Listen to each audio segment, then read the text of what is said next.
ఈ రోజు మనం గమనిస్తే చంద్రబాబు నాయుడు గారు కానీ ఈ రోజు మనం 53 రోజులు ఆయన్ని ఎటువంటి ఇబ్బందులు పెట్టారో మనం చూసాం.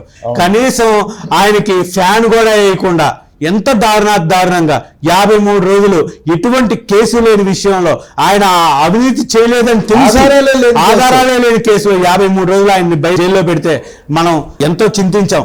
ఆ రోజు నిండు సభలో అది అసెంబ్లీనా లేకపోతే ఇంకేమైనా కౌరవ సభ అన్నట్టుగా చేసి ఆ రోజు చంద్రబాబు నాయుడు గారు చెప్పొచ్చారు, ఈ కురు సభకి నేను ఇక రాను, ముఖ్యమంత్రిగా నేను అయిన తర్వాతే వస్తానని ఈరోజు డిసైడ్ చేసింది.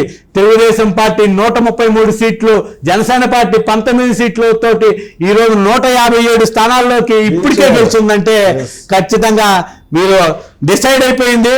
తెలుగుదేశం పార్టీ చంద్రబాబు నాయుడు గారు ముఖ్యమంత్రిగా, నారా చంద్రబాబు నాయుడు గారు అని ముఖ్యమంత్రి అని నేను అంటూ జూన్ 9వ తేదీన మ్యాక్సిమం ఆ రోజే ప్రమాణ స్వీకారం ఉండబోతుంది. ఖచ్చితంగా తెలుగుదేశం పార్టీ గెలవబోతుంది.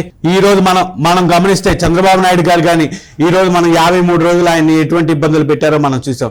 కనీసం ఆయనకి ఫ్యాన్ కూడా వేయకుండా ఎంత దారుణంగా 53 రోజులు ఎటువంటి కేసు లేని విషయంలో ఆయన అవినీతి చేయలేదని తెలిసి ఆధారాలే లేని కేసులో 53 రోజులు ఆయన్ని జైల్లో పెడితే మనం ఎంతో చింతించాం.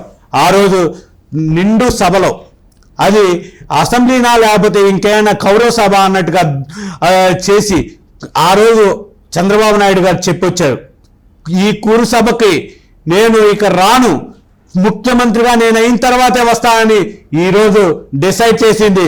తెలుగుదేశం పార్టీ 133 సీట్లు, జనసేన పార్టీ 19 సీట్లతోటి ఈరోజు 157 స్థానాల్లోకి ఇప్పటికే గెలిచిందంటే ఖచ్చితంగా మీరు డిసైడ్ అయిపోయింది.